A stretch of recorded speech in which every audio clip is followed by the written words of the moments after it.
Well, this one is going to be a challenging one, Psalm 137, admittedly. And Greg Tuning picked it, so I blame him. And he went to the Arlington campus today to dodge me. Praise the Lord. When I was reading the research for this psalm, this is what one of the commentators said about the psalm. Go to that next slide. He said, most psalms are cherished by Christians. This one is not. The Old Testament text. Well, this one is going to be a challenging one, Psalm 137, admittedly. And Greg Tuning picked it, so I blame him. And he went to the Arlington campus today to dodge me. Praise the Lord. When I was reading the research for this psalm, this is what one of the commentators said about the psalm. Go to that next slide. He said, most psalms are cherished by Christians. This one is not. Craig must have been a firstborn child. Just says it as it is, right? I was talking to Dave Sheaver this week. We were spending some time having coffee, and he asked me, what's the sermon over this Sunday? And I said, it's over Psalm 137. And he didn't have a response. He just laughed at me. Like, wow, really? You want to take that one on? Good for you, right? And so what does one do when you have a difficult text? Particularly, you don't want to just jump to some conclusions about what it might mean on the surface of the text. You pray about it, then you go to the big books that we gather over time during seminary and the life of study. And this is a picture of most of the books that were pulled off the shelf in preparation for Psalm 137. This is on a glass top desk that I have in my office, and I was worried that there was going to be cleanup on aisle 3 in the office because of the research here. So I gathered as much as I could, and I'm probably going to say more here than I normally do from some textual stuff during a sermon. I'm not going to say everything. There's just not enough time. And so what I'm going to warn you is that it's going to be a little bit quote heavy this morning in the sermon. So I guarantee there's not going to be enough room to write down notes in the notes section of the bulletin. You'll get writer's cramp if you try. Something that I've seen as a recent practice in church is for people to take their phones and just do a screenshot or take a picture of the screen. I encourage you to do that. If you don't catch it all, you can please just email me, and I'll send you my document, the PowerPoint presentation, so you can retrieve any of the quotations you might have missed along the way. But as I was gathering some data about this, I felt like the data was gathering into two piles in front of me, the unique characteristics of this psalm. And so what I'd like to do is cover those two unique properties and to journey into the world of the Bible, but then journey back into our world and see what this peculiar text might have to inform us for our current faith. And let me just say as an aside here, there's a line in this psalm that's challenging. And there are moments, I know that in our pluralistic, multi-faith culture, where a Christian group will take the most ghastly, gnarly line from another religion's sacred text and say, see, this is why you should avoid this religion. But this type of passage, let me just say as an aside, is a reminder that we've got some ghastly and gnarly lines of our own. And if we're asking for patience from others to explain our ghastly lines of the text, maybe we can afford our neighbors of other faiths time and patience to talk about their interesting lines from their sacred texts as well.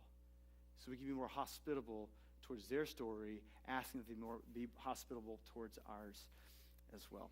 So let's jump in. What we can say about this psalm, what's so unique about it, some scholars suggest that this is the only psalm on the 150 that we have that we can locate directly in history. Other times, these songs tend to be ahistorical in a way where they're maybe an individual song or a corporate song, but we can't locate them in an actual event that happens in the Old Testament history. But this one, we can nearly narrow it down the range of years when this thing was probably written. And it's because in 587 BC, we know that the Babylonian Empire came to Jerusalem, they sacked Jerusalem, and they began to do a way of erasing a culture called dispersion. What they would do is they would take a group of people, perhaps the most educated and elite, they would haul them away from their family back to their own capital city to try to indoctrinate them into their life and their story and their beliefs. They would leave the poor people who couldn't help themselves in these broken down and destroyed cities. They would separate this group of people to the other part of the empire. They would disperse people groups everywhere so that as intermarrying would happen, that community would not be able to unite again and to cause an uprising against the empire. This is, once again, a way for a culture, for an empire to erase a culture from the face of the earth. And there were some ghastly things that they would do in order to do that. Things that are hinted at in the midst of this text. But 50 years after they were carried off, we know that many of them began to make their return back to Jerusalem to try to build that wall again, to build that temple again, and to try to make it an inhabitable civilization again. And so we believe that this song was written after they returned as they're trying to deal with the hard memories of being carried off into exile. So the psalmist says this in the first 4 verses. By the rivers of Babylon we sat and wept when we remembered Zion. There on poplars we hung our harps, and there our captors asked us for songs. Our tormentors demanded songs of joy. They said, hey, sing us one of those songs of Zion. So as these folks have been carried off into exile, they're in a foreign place. They've been beaten down, separated from their families, and their enemies have the nerve to say, hey, sing us one of your joyful songs.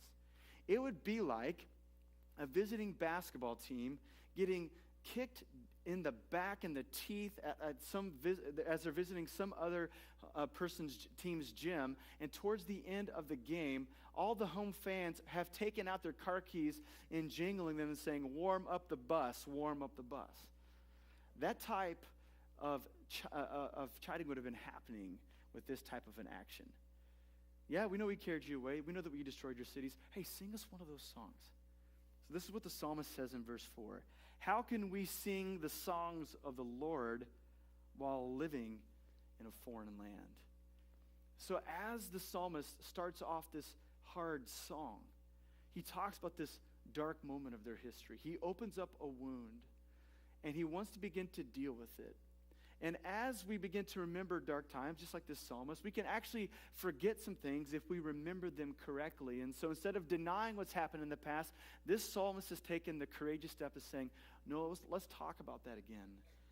Let's bring it before God again. Allow God to heal our memories. And so as he begins to write this song, he begins to point in 3 different locations and begins to sing praise towards one city and location, and then asking God for judgment on the other 2 locations. If you look in verses 5 and 6, the first place that the psalmist talks about is Jerusalem.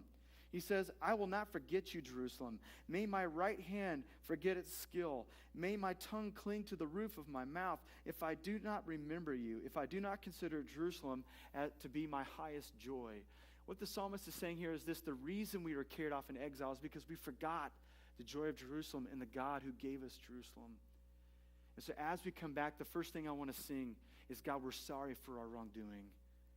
We confess our waywardness of our past. And we don't want to forget Jerusalem again. We don't want to forget the gift that this city is. If we forget, may my right hand forget how to play the guitar altogether. And may my tongue cling to the roof of my mouth.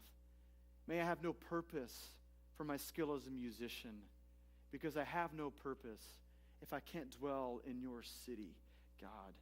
So the psalmist starts off in a lowly place of confession.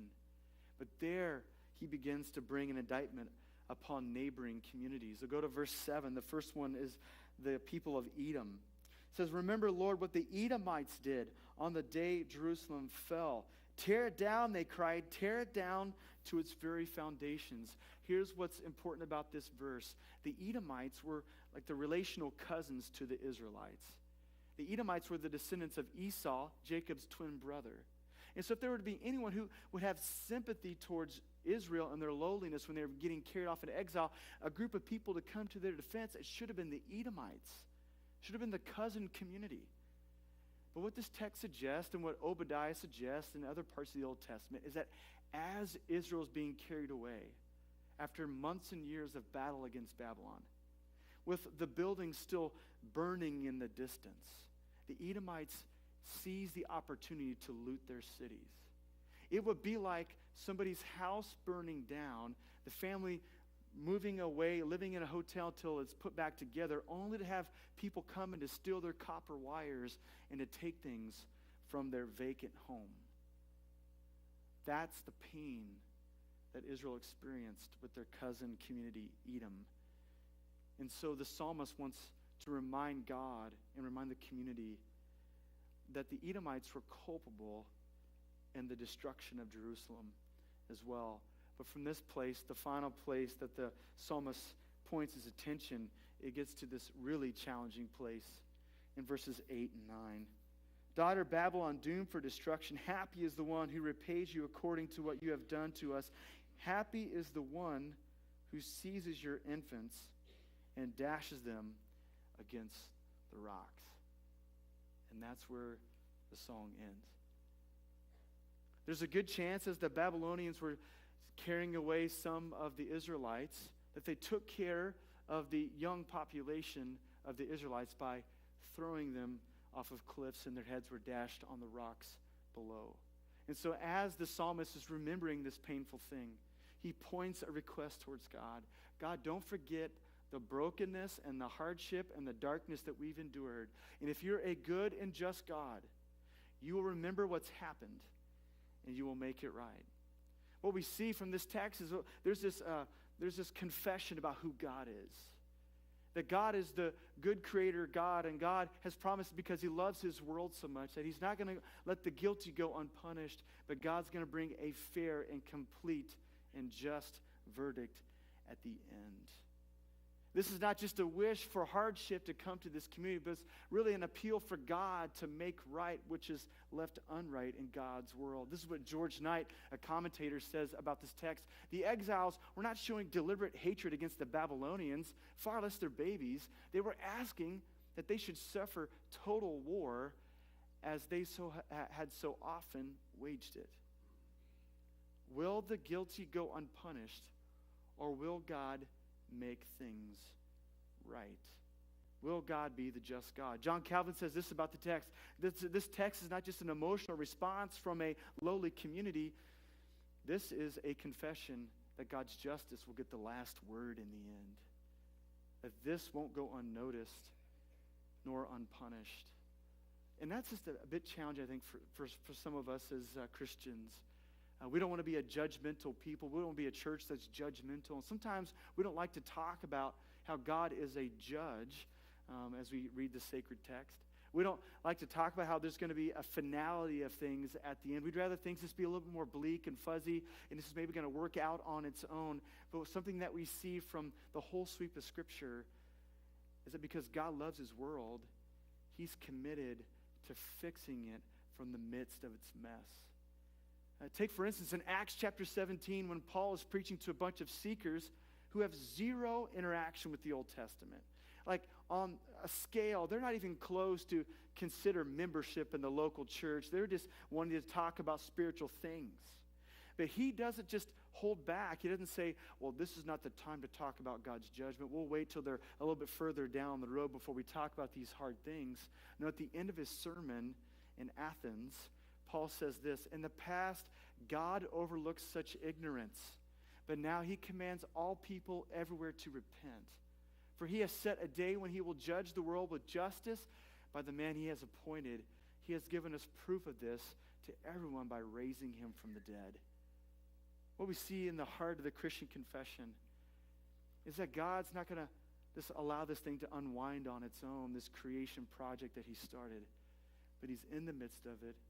He's watching closely, and he's got the power to make it all be put to the rights.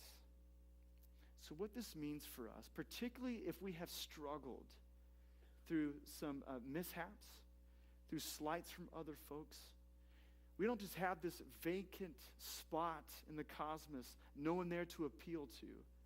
What we have is a God who is interested in seeing the world fixed from the middle of all of its mess, a just who's going to judge justly, and he's going to make it all right in the end.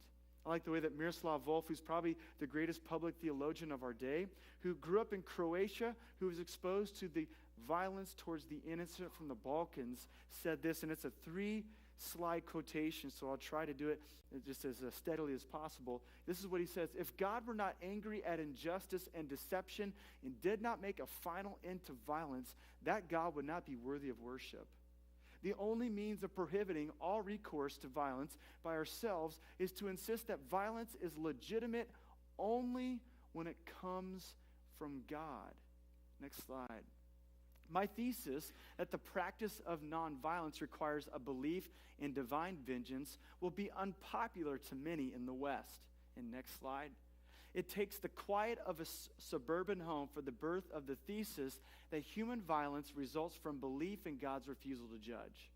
In a sun-scorched land soaked in the blood of the innocent, it will invariably die with other pleasant captivities of the liberal mind. This is what Wolf is saying, that those who've been harshly treated, particularly as innocent people, if there is no belief that God is going to have justice in the end, the only other option is to take matters into our own hands and to retaliate with violence when violence has been done to us. But if we know that God sees it all and that God will bring it to its right conclusion, therefore, as faithful people, we don't have to take these matters into our hands, but we can trust it to the God who will judge justly. Because let's be honest, as human beings, we don't judge justly.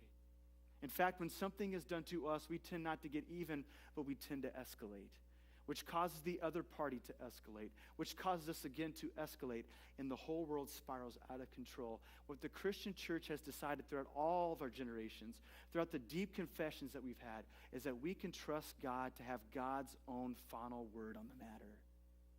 So what we see from the heart of Psalm 137 is simply an appeal that God, who can only do this right, that God, you make this matter right in your own eyes.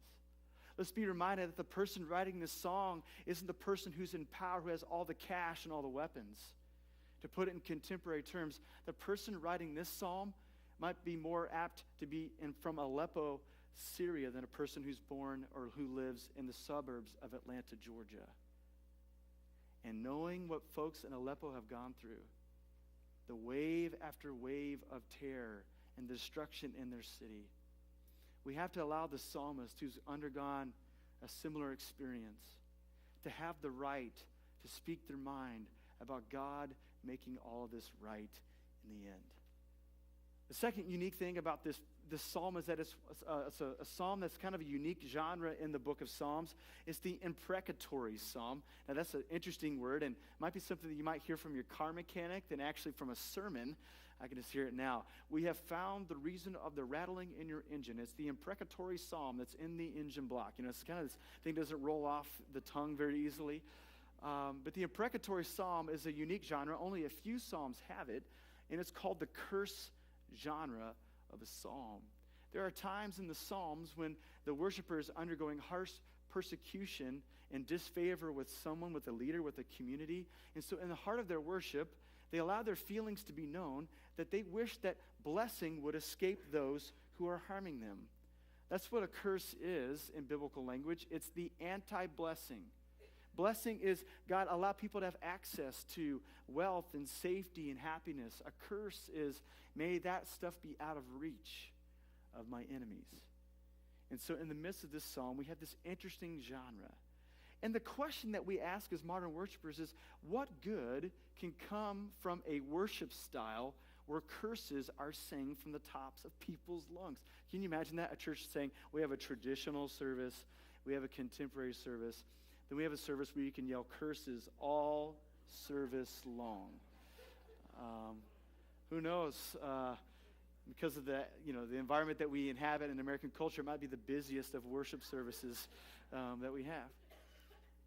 But there seems to be a value, a spirituality that's created in the midst of the imprecatory psalm, the imprecatory prayers. To go to this, to kind of look at this idea of imprecatory a little bit deeper, I went to an Old Testament encyclopedia from Longman and Enns, and they talked about the imprecatory nature of psalms, and this was their conclusion. This is the utility of such psalms. This is what they say about it. They say the issue that comes from this text and others is one of violent speech, but not violent acts. It's far better to pray vengeful thoughts than to take vengeful actions. Vengeance is left in God's hands alone. And the last half of this quotation is powerful. In this way, imprecatory prayer may end up being prayer for our enemies, though certainly in a much different fashion than we expected. God's body evidently can absorb violence that our enemies cannot. Here's what's going on here. When someone can have candor about the rage and the anger that's in the dark corners of the soul and point that towards God, what happens is there's a transformation. They're able to deal with that in the quietness with God. God absorbs it all so that it doesn't have to be pointed towards their enemies. And this is very Christological in its nature, right? Jesus absorbing the weight and the penalty of our sin so that salvation, a different way, can be opened up in its wake. That there's a different wager to be made than just holding on to bitterness and just wishing it's going to go away with time. No, what the imprecatory psalm says is point that towards God, have your license to say anything you need to God, because after that's over, transformation happens from within, and there's a different opportunity out there. Reminds me of the ending of episodes of Turn Washington Spies. That's kind of an interesting transition. Let me just set the table here, what's happening in these two pictures. There are two soldiers in the British Army, two characters. One is Simcoe. He's in the green coat, and he's bent towards violence. He loves warfare. He harshly treats everyone on his team and against his team. He can't wait to kill the next person. But the other person is Hewlett, who's a more sensible man. He's a man of science and a man of order, and they're constantly clashing with one another. Well, Simcoe tries to get Hewlett on his side by poisoning his horse. What Simcoe does is he takes a basket full of apples that he feeds his horse, and he poisons them so that his horse dies, and he tries to frame the colonists in doing so. So there's all this tension between Simcoe and Hewlett. They try to capture one another. But as the war is ending, Simcoe is nearly on his deathbed. He has received a wound that is causing him to be frail in his health, and he's laying on his deathbed. He's simply waiting for one of the many foes that he has out there to catch up with him and to bring him to his end. Hewlett walks in the room, and he's got an apple in his hand. And Simcoe believes that this is the end. And as Hewlett forces the apple down his throat, Hewlett announces to him that the apple is completely clean and not poisoned. Because what Hewlett wants to wager is revenge is not the best option here. But mercy needs to have a chance to come to pass. So as Simcoe endures his wounds, he wants to go back to battle, but the battle is over, and so he takes a position in the Canadian provinces. And in the last episode, in the last moments, the narrator begins to narrate all the different trajectories of these major characters. And what he says of Simcoe is startling.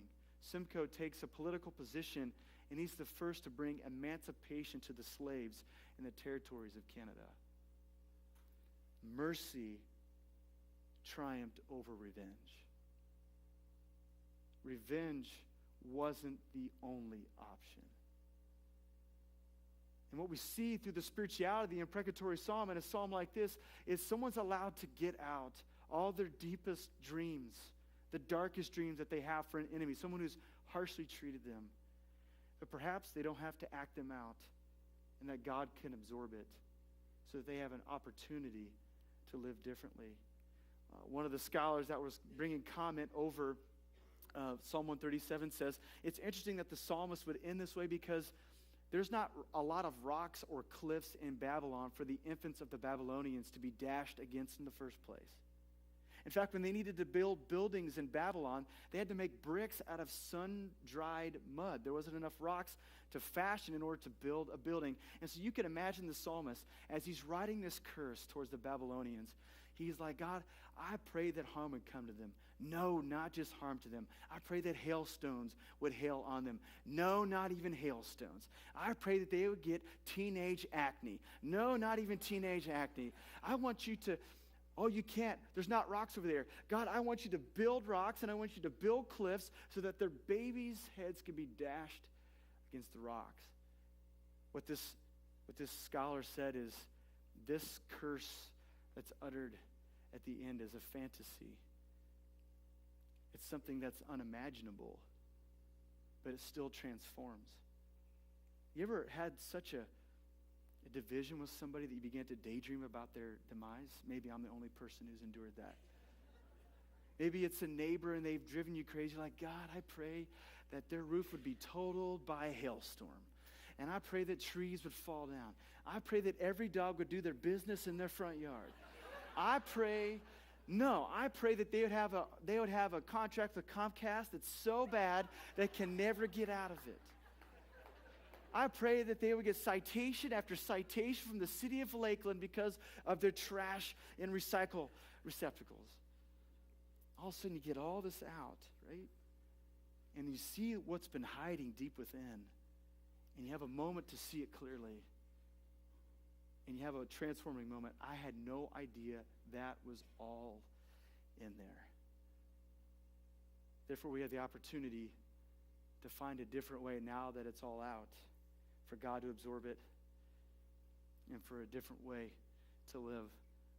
Eugene Peterson, who's a popular author, he's one of America's pastors. Oftentimes in the midst of a tragedy, he'll be asked to come on a radio show, and he's interviewed about how do you pastor people in the midst of tragedy, and he began to talk about different psalms. Psalm 137 was one of them, and this was his conclusion about Psalm 137 and the nature of the imprecatory psalm. He says, I think people need the permission to do it, to find language of hate, disappointment, retaliation, and to get that out. Learning to express our fears, our discomfort, our hate, if you will, it's often very freeing. But it's got to be done in the right way. Sometimes in church culture, we give this mentality that everything's got to be okay. We all got to be okay.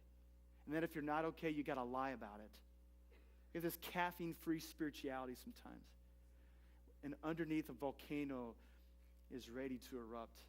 What we see in the Psalms is a license for candor and honesty.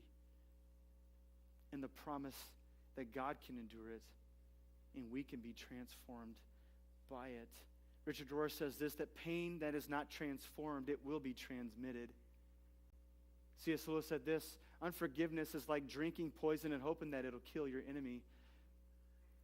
If we don't have a mechanism to get rid of the pain inside, we will transmit it to the world around us, particularly to the loved ones around us. So what we see in a hard text like Psalm 137 is the license to deal with God and to point it towards God. Somebody in this room has something with an ex-spouse that's unbearable, and you've been holding it inside, and it's like a volcano is getting ready to erupt. Some folks have something with a coworker or a boss that's been maligning you, and you've been daydreaming about the last day they get to work with you and the things that you're going to say on the way out. For some, it's a family member, and some of the wider family gatherings, it's unbearable because they're bringing so much tension. And we have these daydreams of them finding a way not to be around us any longer so things can be at peace. If that stuff is not dealt with in the correct way, it will harm the world around us. It doesn't need to be pointed towards our family members, and it doesn't need to be pointed on Facebook for the love of God.